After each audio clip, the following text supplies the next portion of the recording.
Hello everybody, hello all, welcome back to Formula for Speed. I am your host Chad, or at least one of your hosts, and I'm also here with my other lovely co-hosts. Please introduce yourself. Hello. Or say hello again. There you go. What's your name?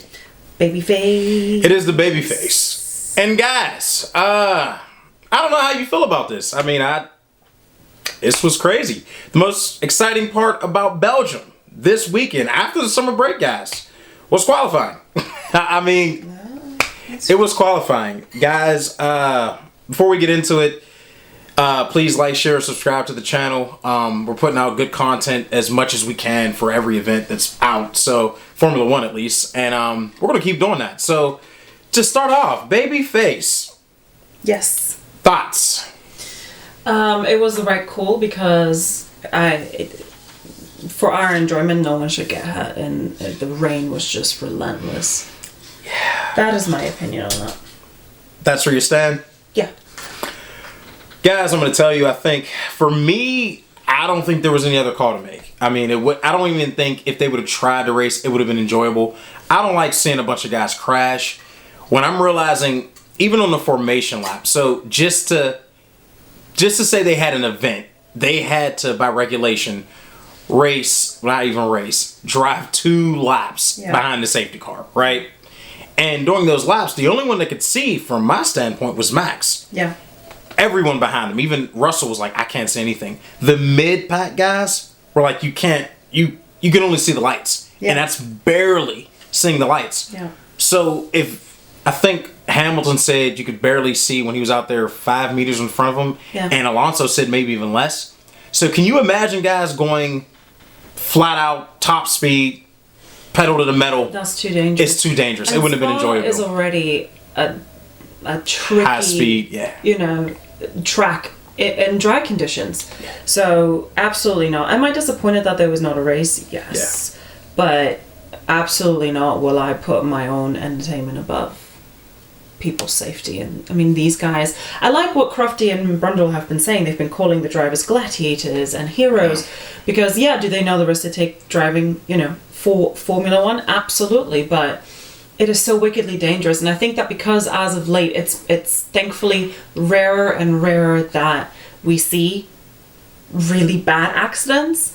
I think we sometimes forget that this is very dangerous and we don't want to push this. Yeah, and I think, guys, I commend the drivers, the FIA, for staying out there for about 3 or 4 hours, from what I could tell, trying to see if the rain was going to stop. They tried. They wanted to give the fans, 70,000 fans came out there to see, guys. And the fans, they were troopers. They stayed out there as long as they could until they called it. And it was nothing else to be done. But the running order was, of course, just like qualifying, Verstappen, George Russell.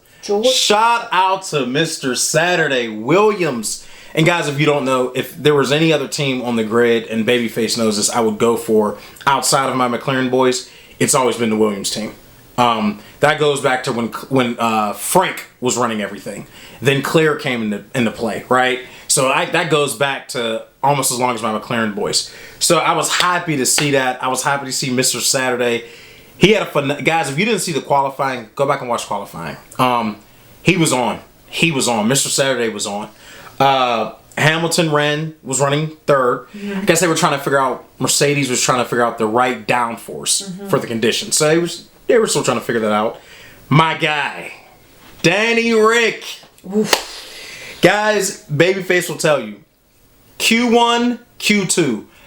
I was like, ooh, he's cutting it kind of close. I wasn't sure. He came at the very end of Q3, guys, and secured P4 on the grid. Yes. So he needed that for his confidence. The team needed to see that. Yes. I think that did wonders for him. After that, our boy Vettel, who was disqualified from the last race. Yeah. Vettel, the last podium finish. Yes, last podium finish. Yes, thanks for correcting me. Last podium finish. And by the way, he has the most overtakes this far this season. Does he? I wasn't aware of that. I think 77 overtakes. Really? More than any other driver on the grid. And Babyface will tell you I'm a long-time Vettel fan. I've liked Vettel since he came in. So I'm always going for, always happy to see Vettel. Gasly qualified well. Ocon qualified well as too, 7th. Leclerc, 8th. Latifi did decent, 9th. So Williams, guys, is coming. Remember, I said at the beginning of the season, I have a feeling they're going to come back stronger, and they are. They are. Saints 10th, Alonso 11th. Now Bottas was 12th, but that's because of the 5-place grid penalty. Yes. So he would have been 7th. Yes. Probably pushing Ocon to 8th, pushing everybody back down. Last race, Right. causing the accident. Yep, Giovinazzi 13th. And here's where I was sad. Guys, my boy Norris, to me, had a shot at pole. He was running so strong. Q1, Q2. It started raining, and right before it started raining heavy, Vettel said they need to red flag this session. It's not good. Right after he said that, Norris, they had an above shot, guys. Norris was supposed to come around the corner. I said, oh, he's facing the wrong way. And he didn't. Bad crash. And it looked bad. To me, that crash looked worse than the Verstappen crash in Silverstone. It looked bad. So he ruined his race. He got 14th, but out of the points. So that was rough. And I think he had to replace the gearbox as well. So some penalties there.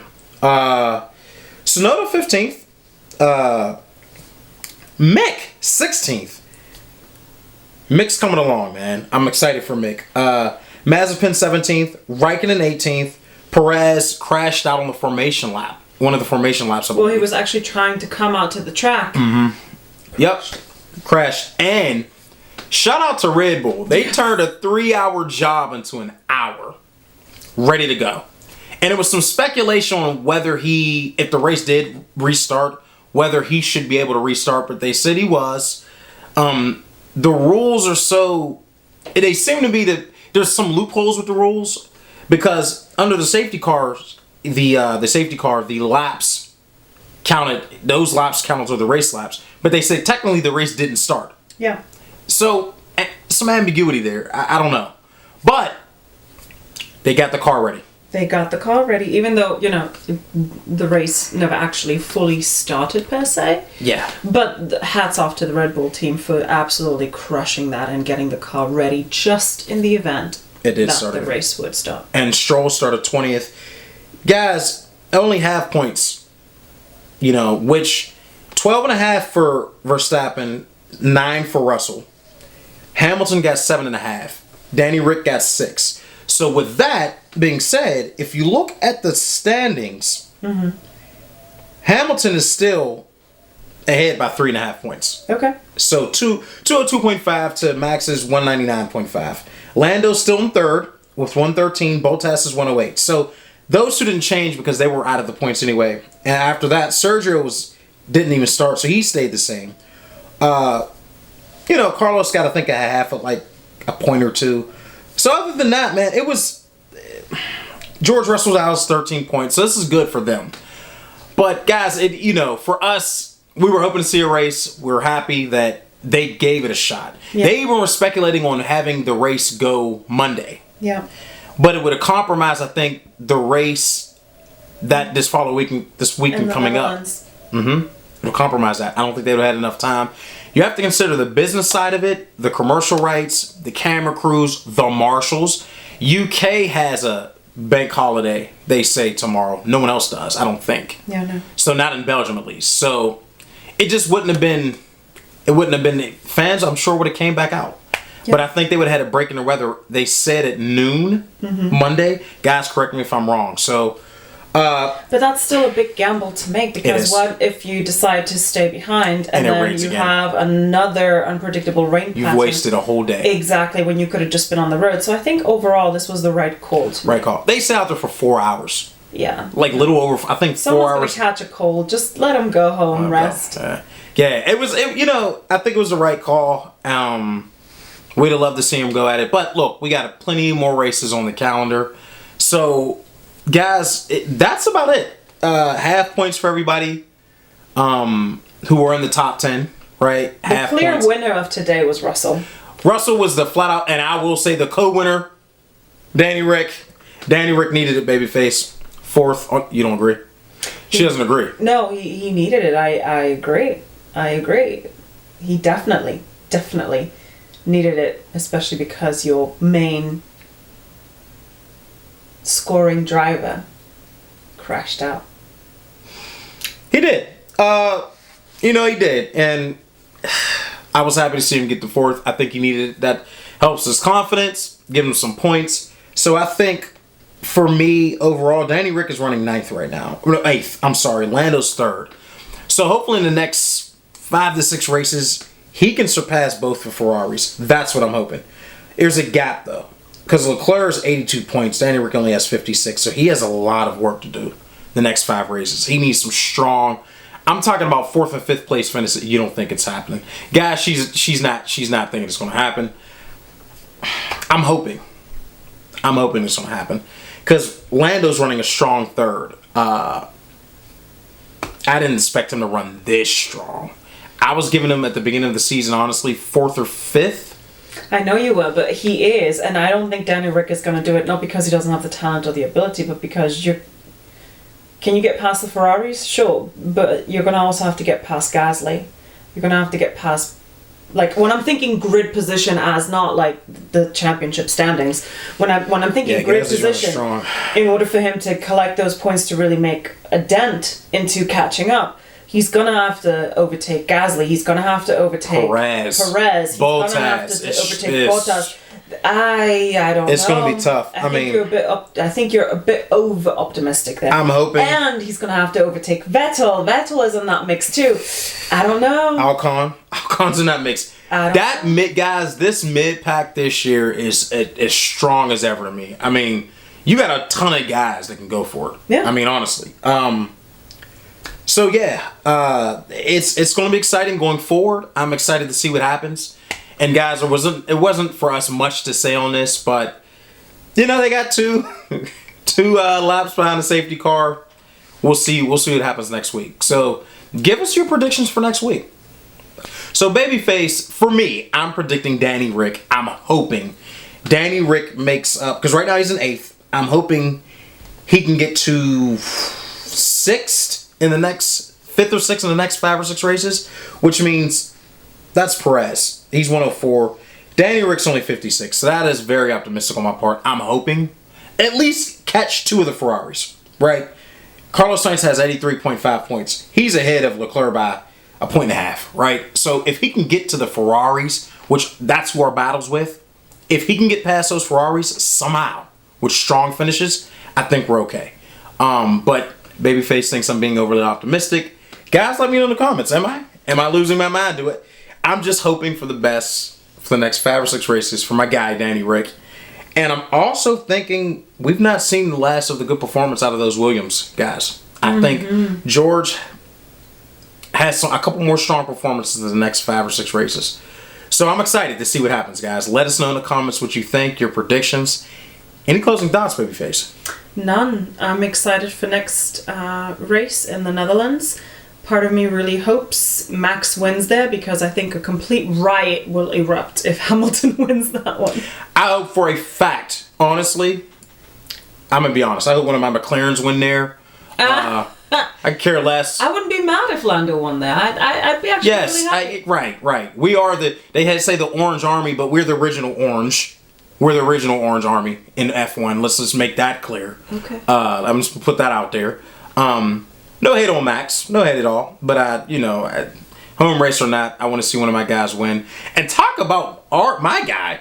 What's going on with the seat at Mercedes, Babyface? Any going to say that, or they've not announced yet? So they haven't announced it, and it's your guy Bottas. I know. It's getting to the point where I'm really getting aggravated because I hate to be on pins and needles about something. Like, just tell me.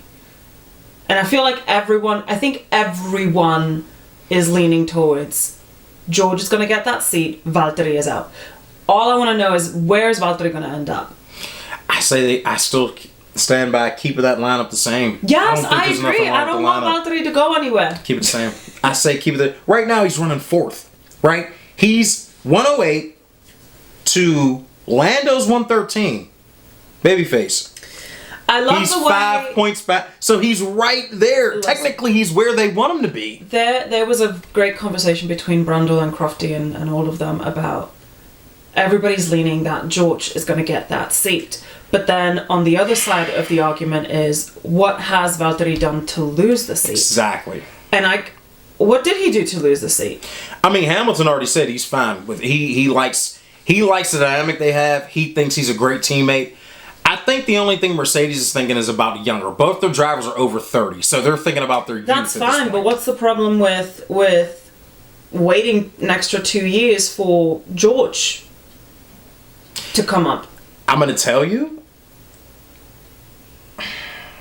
depending on how Sergio does next year, I don't know if it's a far stretch. If Max doesn't win this year, if he starts looking maybe at a Mercedes seat or something, or maybe something like that.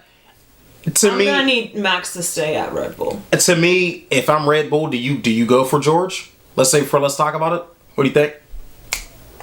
I mean, yeah, it would make sense for them to go to Red Bull, but there's actually been talk that Red Bull is trying really hard to secure Albon a 2022 seat. So I think, yes. So I think can't be 2022. It has to be 2023 because Sergio's signed for next year. Yes, but actually they're saying they're trying to get Albon back on the grid somewhere. Wow. 2022. So I think they're going to put Albon back in somewhere. Albon is going to fit in somewhere. Yeah, I heard that. I don't know, but it's interesting. We'll see. So they clearly like Albon. Albon, I think, was also considering Indy or something. He was. He was. So I think the fact that, because Albon is good, he just wasn't quite ready yet. He has a couple of rough edges, but he's a very talented kid. So I think they're trying to get him back to Formula One so they don't lose him to another sport potentially under a contract somewhere else. So to your point, I mean, even if Max goes somewhere else, they have a pool that they can tap into. They could try to convince Gasly, though I think Gasly should stay exactly where he is. I think Gasly should go where he is. They can tap Albon. I mean, there's plenty of guys. They could tap a couple of guys from the F2 lineup. Schwartzman is right. I'm waiting for that dude, and the kid Zhao. That kid's gonna be a problem. And the kid Zhao from China is going to be an issue too. Zhao's going to be an issue. So if F2 has a ton of talent, it's just waiting to see. The Alfa Romeos seem to be wide open because I don't think Alfa Romeo is pretty much tied to. They're waiting to see what Kimi does, but I'm not sure that. I don't think they're tied to Giovinazzi at all. I'm gonna be honest with you. So we'll see. We will see, guys, and we'll talk about this more in one of our Let's Talk About It videos just to see what's brewing and what we think. But yeah, guys, like, share, subscribe. This is Formula for Speed. We appreciate you tuning in, and we'll see you next time. Bye.